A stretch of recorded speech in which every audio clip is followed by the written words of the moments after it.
Hello dear students, welcome to Department of Chemistry, KTHM College, Nasik. So student, in our previous lecture, we introduced the particulates. The solid or suspended particulate matter are known as the particulates. The particulate have a very small particle size in the range of 0.002 micrometer to 100 micrometer. They plays a very important role to decide the climatic condition because the particulate matter acts as a site for the adsorption of various organic as well as inorganic pollutant and thereby causes a various chemical as well as a photochemical reaction. Number of sources of particulate matters are there. Now today in this lecture we will deal with the various types of particulate matter.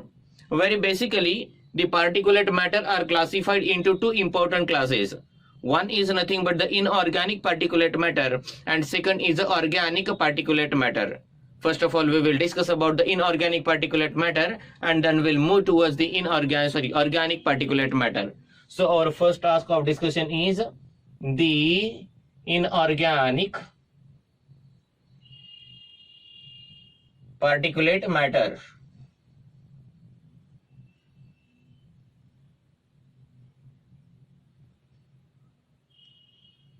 Inorganic particulate matter. A variety of inorganic particulate matters are present in the atmosphere. Depending upon their physical properties and depending upon their composition, they are categorized into the different categories. We will discuss some important categories of inorganic particulate matter. The first category is a metal and metal oxide. First one is the metal and metal oxides. Metal and metal oxide. The metal and metal oxide is the major class of inorganic particulate matter. Actually, the metal and metal oxide are emitted into the atmosphere is due to the burning of a fuel. More especially, it is due to the burning of fossil fuels. For example, the sulfur present in the coal, probably sulfur in the coal is in the form of their iron pyrite. When this iron pyrite is burned, it results in the formation of iron oxide, Fe3O4. The reaction will be very simple one. FeS2 plus O2, it gives Fe3O4 plus SO2. We can balance the reaction. 3 moles, 3 iron, sulfur, 3 by 2, 6. So 6 moles of SO2 and it will require say 8 moles of O2. So in this way, due to the burning of the coal, the iron pyrite in the coal oxidizes to corresponding iron oxide, Fe3O4. It was just one of the representative example. In such a way, many more other oxides of a metal are present in the atmosphere. For example, Al2O3, aluminum trioxide, SiO2, MgO, then calcium oxide, then Fe2O3, etc., etc. These are the just a few representative example. One more example of the metal oxide in the atmosphere is the calcium oxide, which is obtained by the oxidation, or you can say the conversion of calcium carbonate to corresponding calcium oxide. So the calcium carbonate, CaCO3, gives a calcium oxide plus CO2 in the atmosphere. So these are the few examples of a metal and metal oxides found in the atmosphere. Our second class of inorganic particulate matter present in the atmosphere is the toxic metals. Toxic metals. most of the heavy metals are categorized as a toxic metals, such as lead, then nickel, arsenic, copper, tin, etc. are the principal toxic metal present in the atmosphere. Among all these toxic metal, lead is the most hazardous one. Lead is most hazardous. Lead in the form of their halides, means lead halide, are emitted into the atmosphere through the automobile exhaust. Because if we burn the leaded petrol contains tetramethyl lead or tetraethyl lead. The tetramethyl lead or tetraethyl lead present in the petrol undergoes a oxidation to form a corresponding lead oxide, which upon further halogenation by using a certain halogenating agent such as tetramethyl chloride, tetraethyl chloride, it gives a corresponding lead halides, and these lead halides are principal toxic material in the atmosphere, and therefore lead and its derivative are the most toxic metals in the atmosphere. So student, it was an account about the second class of inorganic particulate matter, that is the toxic metal. Now we will move to the third class of inorganic particulate matter, that is the aerosol formation. Aerosol formation. Aerosol formation means it involves the formation of a mist and formation of the smog. Formation of a mist and the formation of the smog. So mist is nothing but the incorporation. It is nothing but the dispersion of a liquid into the large particle. Mist means what? Mist is the dispersion of liquid into the large particles. Into the large particle. Second thing is a smog. Smog is nothing but the combination of two important components. In fact, along with the smog, there is a formation of a smog also. The fog is nothing but the condensed water.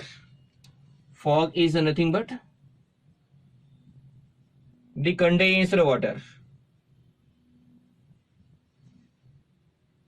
This condensed water into the atmosphere is also one of the important inorganic particulate matter. In fact, the formation of the fog in the atmosphere in presence of SOx and NOx results in the formation of the secondary pollutants.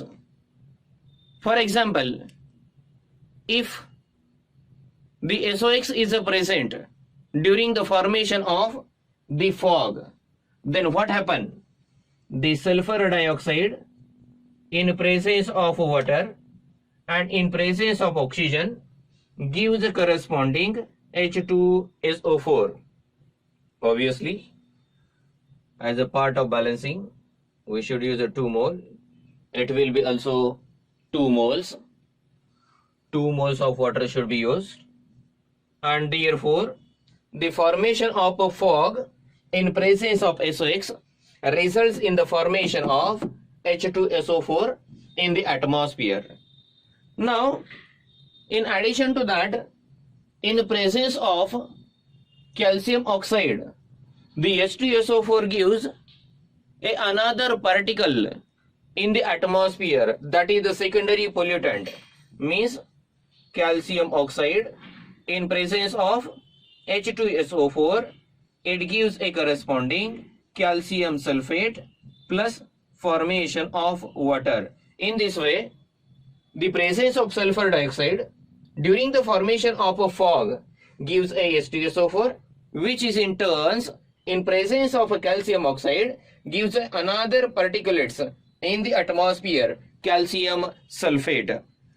So in this way, we discuss the third inorganic particulate matter. Our fourth inorganic particulate matter is the fly ash. You just note all these points by screenshot so that we will proceed. Fourth inorganic particulate matter, fly ash.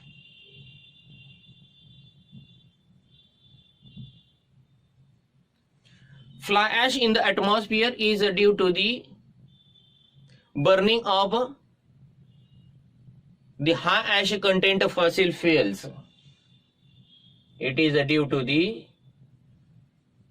burning of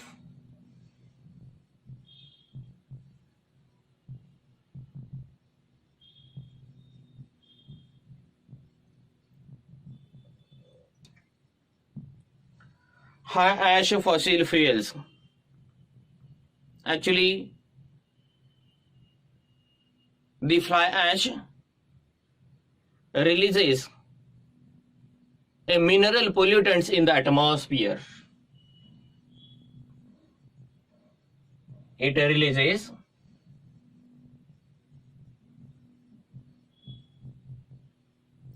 mineral pollutants in the atmosphere. The composition of the fly ash will be varied depending upon the fossil fuel, depending upon the source, because many times the fly ash will be from the burning of a biomass from the agriculture, means the burning of a biomass in the rural area. Sometimes this fly ash may be due to the chimney of a thermal power station. Sometimes maybe from the exhaust of the various industries, bagases of the industries, etc., etc. Means depending upon that, the composition of the fly ash will be the varied or different one. Now the next class of inorganic particulate matter is the asbestos. Asbestos. In fact, the asbestos is the fibrous material. It is the fibrous material.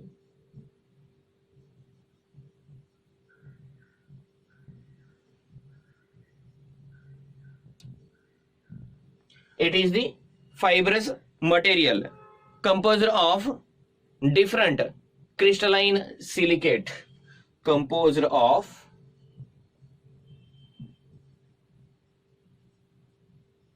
different crystalline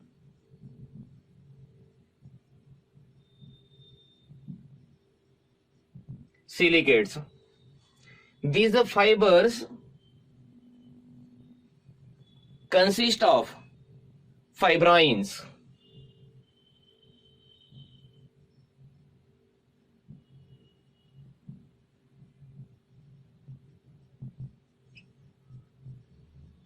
It consists of fibrines, or we call it as a fibrils.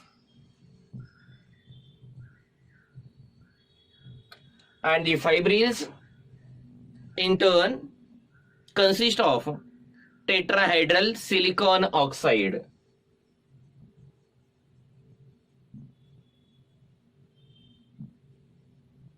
It consists of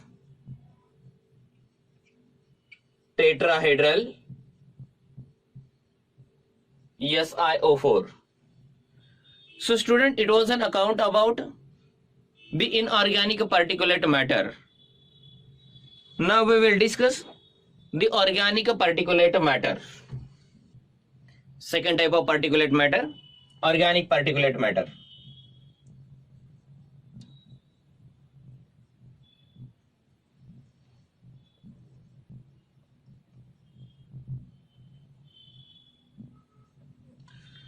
Now the significant amount of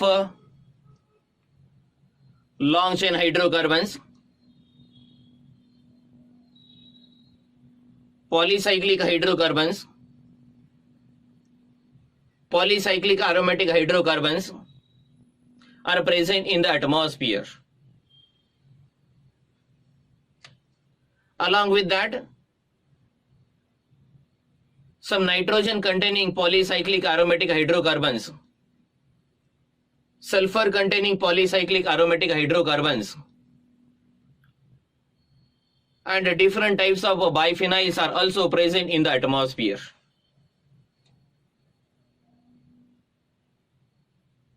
The type of organic particulate matter will depends upon again the operation or process, or you can say the sources from which it is originated. More probably, the organic particulate matter which are emitted by the burning of fuels consist of polycyclic aromatic hydrocarbons. The example includes the benzopyrenes, such as benzopyrenes.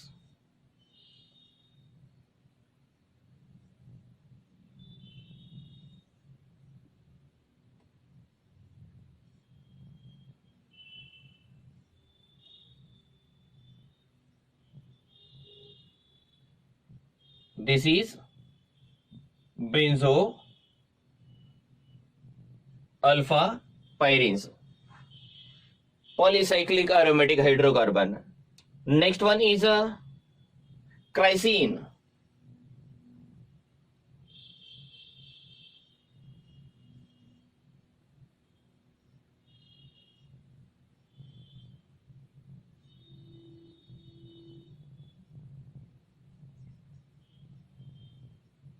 Chrysene.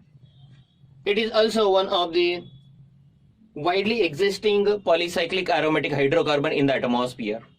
Next one is a DBA, dibenzoyl anthracene.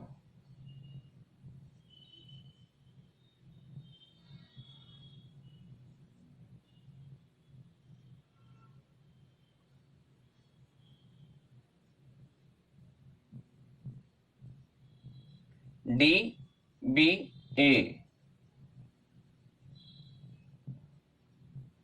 dibenzoyl anthracene. The major drawback of this particulate is that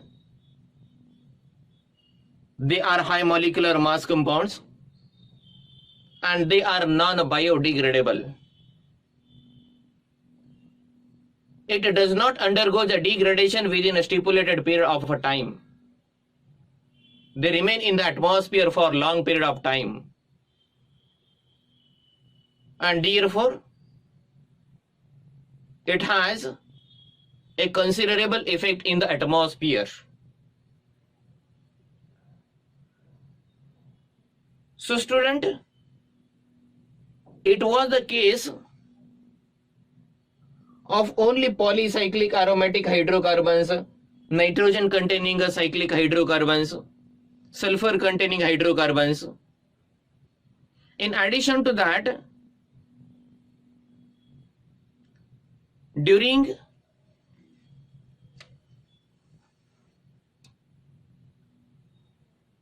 the separation of the petroleums,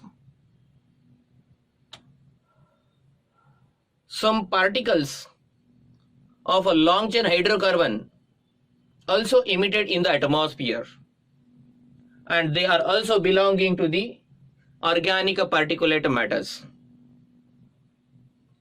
So it was an account about the types of particulate matter, organic particulate matter and inorganic particulate matter. Thank you very much.